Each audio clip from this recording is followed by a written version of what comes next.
everyone, and welcome to the latest edition of Sports Bash, presented by TicketBash.com. I'm Peter Schwartz, joined as always by Vinny Tickets. We'll have our weekly ticket giveaway later in the show. It'll be your choice, a Met game or a Yankee game. We'll give you the details a little bit later. WizKid Vinny will have his weekly feature. Welcome back. It's again. Great to be back. Yes, another trip to Florida for you. Another trip Getting to those Florida. frequent flyer miles. Yes, absolutely. Well, it is. You were down in Florida where spring training is, and we are right around the corner from baseball season, and that brings us to our guest on the show this week. I had a chance to work with him for a long amount of time at WFAN. He is now a senior contributor for MLB Media. He is Sweeny Murti. Sweeny, it's Peter and Vinny. How are you, my friend? I'm wonderful, guys. How you doing today? Doing great. Obviously, this is a wonderful time of the year. So many other sports are going on, but baseball's in spring training right now. Opening day is right around the corner. I know for you, opening day is always a pretty special thing. You got to be excited about the new season starting. I love it. I always love, the thing about baseball season. Like, I love baseball season, right? But I love when it ends because you get the drama of playoffs and World Series and all the fun games. And I love when it begins again. It's just all the excitement of all the new players and stars and different places and what's the season going to bring. It's just the beginning and the end and everything in between, right? Right. That's the best part. But, you get to think about in the Northeast, especially, the weather starts to turn a little bit. You think about maybe getting out in the yard and out to a game and short sleeves, and it's a fun time of year. For you, you covered the Yankees for a long time for the fan. What's it been like for you now working for MLB and having a chance to focus on not just the Yankees but all the teams and just being able to see what's going on all around Major League Baseball?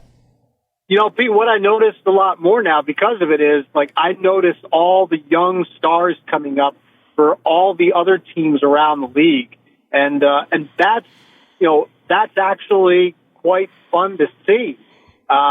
It is a bit more of a focus on the other teams and seeing, where they are. And obviously, as the season goes along, you get into the playoff races and figuring out who's where. But there's, spring breakout is this new thing at spring training where every team is putting their best prospects out into exhibition games, and there's a big build up to that, and you see the top prospects, and there's a lot more excitement around those kinds of players, and the idea that I think when you look at other sports like football and basketball, the college systems let some of those guys become star players the second they walk into their professional debuts.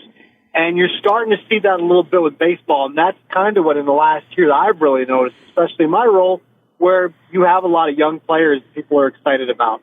Yeah. So when you talk about these young players that are coming out, after obviously they're either getting drafted out of high school or college, what tools do you use to really follow these kids? Like, I know online, but is there any central location that we could look and say, hey, these are the top 5 or the top 10 players to watch in Major League Baseball this year?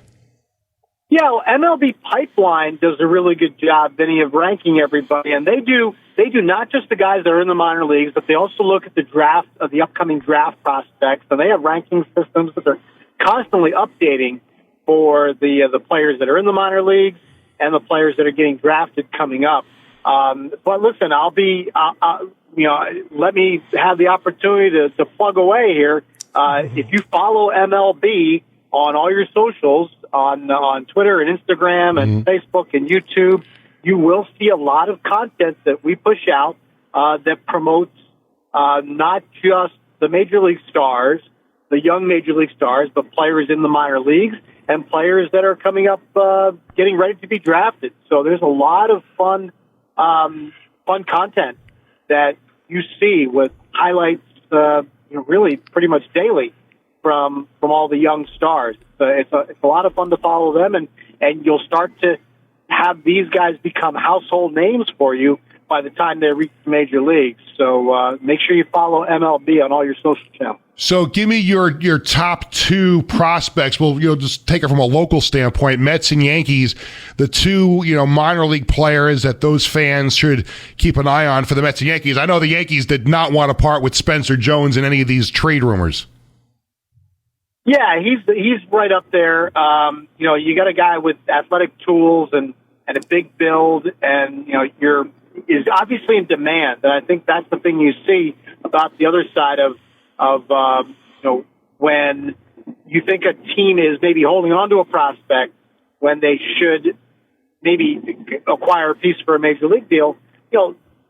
There's obviously a reason other teams are asking for those players too. So Spencer Jones is a guy that everybody's asking about for sure. Listen, the Mets have moved up a lot of their guys. So guys like Beatty and Alvarez are still on the young side and very exciting players to look for. So I think you have a lot of potential with all these guys, and it's fun to see them kind of move up the ranks and graduate into the big league level. We're talking to Sweeny Murti from MLB Media here on Sports Bash, presented by TicketBash.com. As we get into the locals, getting ready for the start of the season, as we tape this interview on Wednesday morning, the Yankees are obviously keeping their proverbial fingers crossed about not just Garrett Cole, who was going for an MRI, but Aaron Judge was going for an MRI. So if you factor those guys in or out, give me a little synopsis of what you expect from the Yankees. We'll get to the Mets in a minute, but what are your expectations for the Yankees this season, obviously with those two players being so important to what the Yankees are all about? Yeah, I mean, I always begin every season trying to think of, in terms of the Yankees, are they a 90-win team? I don't really think of, okay, they're going to win the World Series this year, this or that. That's not how I've ever looked at it. I look at a roster and say, in the division, and say, can this team win 90 games? I think the answer is yes. For how this team is built. So after that, then you see how do they get there? What do they look like when October starts and you're trying to stack up in a playoff race? Cole and Judge throw a little wrench into the early part of the season, no doubt about it. I think this is the fear when you have these guys sign long term. What they're going to do when they get into their 30s, which both players now obviously are. Cole is. I don't want to speak too soon because, as you said, we're still waiting for news on Garrett Cole. We don't know exactly when that's going to come. But you're already talking about guys, and you're not alone with Cole. When you have pitchers, and you're 2 weeks from opening day, and you say, okay, well, they're going to shut this down or shut that down, even if it's for a little while, and even if it's precautionary, and even if it's not a big deal, opening day turns into, okay, let's move that out a little bit. A week, 2 weeks, a month, whatever the case may be. You're just too close to the season to risk anything with people who are so important to you. I'll put it to you this way. Even in years when maybe the last couple of years you looked at the Yankees as being maybe not as good as they could be, if Cole and Judge were healthy, you looked at them as, at least I did, just get into the playoffs. You don't know what's going to happen when you get into a tournament style of playoff baseball, and understand that you have two players who could be as dominant as Garrett Cole and Aaron Judge could be. Mm-hmm. So really the same thing. The Yankees are a really good team. Juan Soto's addition makes them a much better and more dangerous offense. But clearly you need these two players to be healthy if the Yankees are going to do anything special in 2020. As far as the Mets go, Sweeny, they went into last year with all the pomp and circumstance, all the big moves, all the money that Steve Cohen spent, and it didn't work out. They had to break it down. Now they come into this season with a bit of a new look, some injuries, to start the season as well. How do you look at the Mets in 2024? Kind of the same way. I know they're not projected. They've had some injuries, the pitching staff too. But you're trying to get to a place where if you can win 90 games, or maybe not even 90 in the National League, if you can look at what the Diamondbacks did last year, or the Phillies did the year before, when you're talking about getting into that 80-plus win range or 85 win range, and you can do some damage in the playoffs because you get hot at the right time. You get healthy arms back then.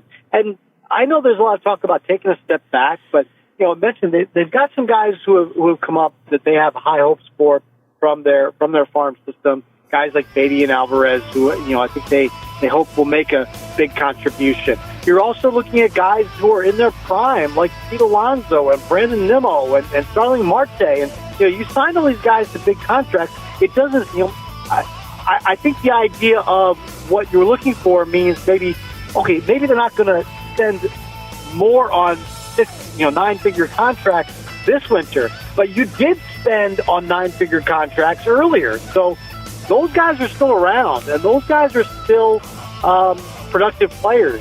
Let the season play out and see where it goes. Because Lindor is another one I forgot to mention. Mm-hmm. Those guys aren't just there for decoration, right?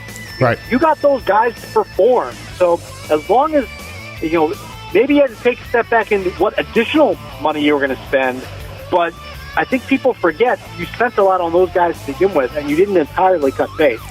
It's exciting baseball season right around the corner. Baby. You could smell it. You could feel it. Sweeny Murti from MLB Media. Thank you so much for joining us, my friend.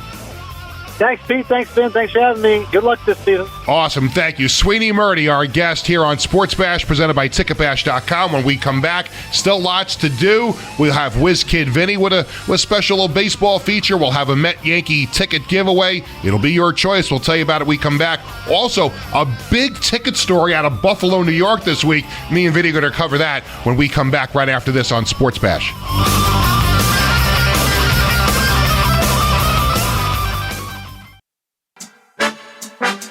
Welcome back to Sports Bash, presented by TicketBash.com. I'm Peter Schwartz. I'll be rejoined by Vinny Tickets in just a little bit. You hear that music? If you're old like I am, you remember that music of This Week in Baseball, and you watched it on TV at home. You got to Shea or Yankee Stadium early to watch batting practice, and they would show This Week in Baseball on the Diamond Vision or the Jumbotron, whatever. And Mel Allen was the voice of it. It was great. You hear that song, I think like I'm 12 and 13 years old again. But there was a point where that show went away, and now there's been some people in the media that say, hey, you know what? All these things are happening with Major League Baseball. Maybe they can bring the show back. So as we welcome you back to Sports Bash, I'm Peter Schwartz. Whiz Kid Vinny is here for his weekly segment, and Vinny is going to take a look at the history of the iconic show This Week in Baseball. Vinny? Oh man, that music makes me feel nostalgic, and I'm only 24. We're going to keep it going a little. Keep it going. Sebastiano, keep it going just a little bit more. Go ahead, Vinny. Okay. It's very soothing. It really is. And This Week in Baseball is one of the most important shows in the history of sports, I would argue. Started in 1977 as a response to the NFL's This Week in Pro Football. So the MLB decided, you know what, let's create a first-run syndication show of our own. And it was hosted by the legendary Mel Allen, longtime iconic New York Yankees broadcaster Mel Allen. And it would feature highlights from games from that entire week, both from the National League and the American League.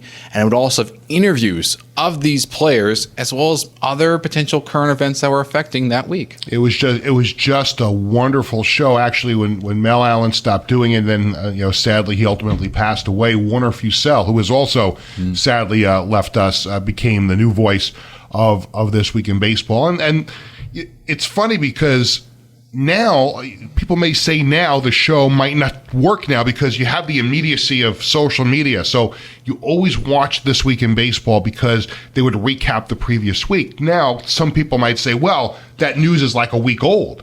Like, why would you want something? But it was just such a wonderful thing to learn about baseball. They had great segments on the program. And thank you very much for helping out with as we remember This Week in Baseball. It was great. Like, I always used to be excited about, getting to a Yankee or Met game early as Vinny Tickets rejoins me. And one of the great things about sitting there in the upper deck watching the Yankees or Mets take batting practice, and all of a sudden up on the Diamond Vision, there's This Week in Baseball. Yeah, absolutely. It invokes such great memories from being young. I remember watching that show and, the highlights but you might be right about the social media. But you know what? If it was on now, I would watch it. Oh, I would hunt you. I watch old episodes on YouTube. Oh, you do? Absolutely. You can watch old episodes on YouTube. I found the theme music on YouTube. But I think it would be great if Major League Baseball, because now you got MLB Network. I mean, you could throw the show on there, multiple times a week. So I think it would be great. Kevin Kernan, the former New York Post writer, was one of the first ones to kind of bring it up in the media that perhaps they should look at, bringing the show back. But I think it would be wonderful if it came back. In any event, opening day right around the corner. We had Sweeny Murti from MLB Media on. We thank him for a few minutes, and now it is time for our weekly ticket giveaway, and we're going to give our baseball viewers and listeners a chance to make a choice here. Yes. So what we're going to do is you could either get 4 tickets for the Mets or 4 tickets for the Yankees. We'll pick a game in April or May. We have Mets versus Cubs on May 1st is one choice. Yankees versus A's on April 25th is the other choice. 4 tickets for either game, your choice. Yeah, both great games. All you have to do is if you see our post, you're watching the show, you could do one of 3 things to get entered into the contest. Number 1, you could follow us. If you're already following us, you can make a comment. All right. So that's number 2. And then the other thing you could do is you can share the post that we have on any of our socials. You'll automatically be entered into the contest. I mean, last week's contest winner was a great story. Yes. All over his socials, the Red Bulls. Red Bulls tickets. We gave away a great Red Bulls fan and his son won the tickets last week. So you've got Mets Cubs May 1st, 4 tickets. Yankees versus A's April 25th, 4 tickets. If you're the winner, we will reach out to you and you will let us know which game you want to go to. So you just follow us. It's on YouTube, on Sports Bash Media, all of our socials on Facebook, on TikTok. We're going to be on shortly, and also on Instagram. So those are, and then leave a comment for an extra chance to win. So sure, why not?